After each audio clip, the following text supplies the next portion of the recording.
These are a whole bunch of bushes behind me in the 12 different animals. We have got today a whole bunch of investor meetings, which is why I am all dressed up. And I am going to share with you the third principle on this 26 series or episode series. And this third principle on how to 10 times your business starts you on the pathway, the most important pathway of all of your entrepreneurial journey. And this third principle is coming to you from Singapore, which is where I am right now. And the principle is perseverance. Now, I want to make 2 points about perseverance first, then a story, then the 5 steps to achieve it. The first one is the difference of perseverance and stubbornness. Right? Perseverance is when you're on the right path and things aren't working out and you keep on going. Stubbornness is when you're on the wrong path and things aren't working out and you keep on going. So I want to share with you later how you know whether you're on the right path or not, so you don't end up doing the wrong thing for too long, as opposed to getting on the right path. And more importantly, by knowing this, if you're on the right path, you don't give up. Right? That's the first thing. The second thing is why perseverance is so important, because all learning comes from perseverance. Academics need to know in order to do, whereas entrepreneurs need to do in order to know. The actual learning of being an entrepreneur doesn't come from books. It comes from actually taking the action. It's just like riding a bike. You can read all the books in the world about riding a bike, and when you get on, you still fall off. However, if you actually really focus at how you go about ensuring that you're on the right path and that you're learning as you go, that's when you're actually going to be able to cycle the bike or be able to run the business. I'm going to take you to where there's a beautiful view outside right now, and I'm going to tell you a story which actually comes from this whole idea of learning without really knowing what you're doing by knowing you're on the right path. I came out to Singapore for the very first time in 1997. So this is during the Asian crisis. I quit my job. I told Renata, my wife, this is it. I'm gonna go out there, give me a month. I'll figure out what my business is. I had no idea what my business was gonna be. I'm gonna come back, bring you out. Kathleen had just been born. We're gonna go out there, live in Singapore. First, I gotta figure out a business. So I came out here looking, it's like, where is there a gap in the market that I could actually fill? I was in the publishing industry at the time, so I said, okay, what I'll do is I will start up a magazine for something. Where's there a need in the market? Picked up the newspaper. To cut a long story short, after about 2 weeks, I realized that there was a real need in the market for a property magazine, because all of the ads in the newspaper were a mess. They're all over the place. If you wanted to find a property, it was really difficult. So I went and spoke to some property agents. I just kind of said, I'm looking for a property. Got to meet a few of them. I said, hey, would it be valuable to you to have a whole new magazine that could actually have pictures of the properties like they do in America and England? They said that would be really valuable. So I phoned up, I thought I need some money for this. I phoned up someone that I had met years earlier, a mentor of mine, who had always talked about how he'd missed an opportunity in publishing, specifically in property. He was a property developer. I said, I'm in Singapore and the opportunity that you missed in America is right here. Be my investor. He said to me, well, I'll be your investor if you can prove to me that you have the property market locked up. I said, well, how would I do that? He says, well, there's bound to be some kind of like an association where you can actually go and get them to, commit to you, come on board, and then I'll invest. I said, will you invest $200,000 for a percentage of the business? He goes, yeah, if you can actually get that commitment, I'll invest. I said, brilliant. Okay, so I then went out and said, well, where's this? So this is about, I didn't know what I was going to do and how I was going to do it. I just knew I was going to persevere. I was going to run across the road here. And what then happened was I then found out that there was an organization called IEA. I'm going to show you where their office is actually, which is why I'm going this way. And IEA was the Institute of Estate Agents. I contacted them. I said, I've got this great proposal for you.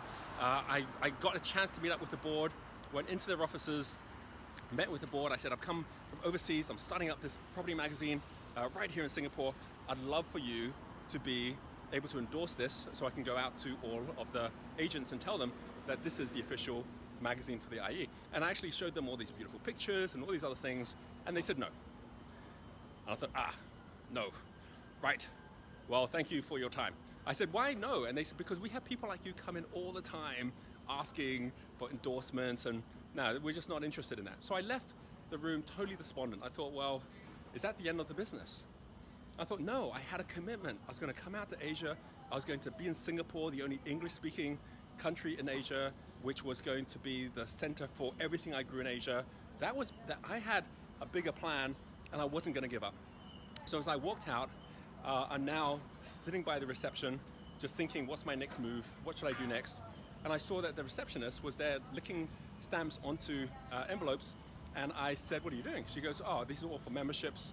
We're trying to get new members. I said, oh, you need me? I thought everyone was members already. No, they have to pay memberships. We got to go out there, market all the time. I said, why did you do that? Why didn't you just wait for the members to come to you? Oh, because we need money, we've got budgets. We're not having our budgets right now. I said, oh, so you need money now? He goes, yeah. And suddenly I realized I'd been in there trying to sell my product to someone who had no need for that because they had their own problems, which was that they actually need money. I said, I need to go back in and see the board right now. She goes, really? I said, yeah, just give me 5 minutes. I went straight back in again. They were totally surprised to see me. They were still in their meeting. I said, I just want to tell you also, I want to give you money. They said, what? I said, I'd love to give you $40,000 for a contract where I become your official magazine. And they said, well, what's the catch? I said, no catch, I'll just give you the $40,000. And no one had actually offered them money before to be the #1 magazine for the industry. And they said, give us a moment. And they thought about it and they came out and said, yes, we'll do it. So I left there with that endorsement. I phoned up my sponsor, my new investor. I said, I've got their investment, just one catch. I've got their endorsement, but it's going to be $40,000. But you pay me the $200,000. It's worth 20% of that for me to be able to get that. He said yes. He gave me the money. That's how the Singapore Property Guide started, which was my first magazine right here in Singapore. At no point along that line could I have known what the strategy was going to be, because I didn't know what the IA needed. At no point would I have known what my investor would have needed. At no point would he have known. The only way to have known is by doing and by persevering as you're doing it, so that as you're actually going down that pathway, you're learning as you go. You're either earning or you're learning, provided you're persevering. This here used to be the sea. It's all reclaimed land. We're now down right by the marina. You can see here, that's Marina Bay Sands. Here you've got the entire island of Singapore, the city center, where just through perseverance, hundreds, thousands of entrepreneurs have actually built an incredible city on an island. Where I went to, IEA, was right behind those buildings right there. And that's where I did really my first business deal out here in Singapore and got started.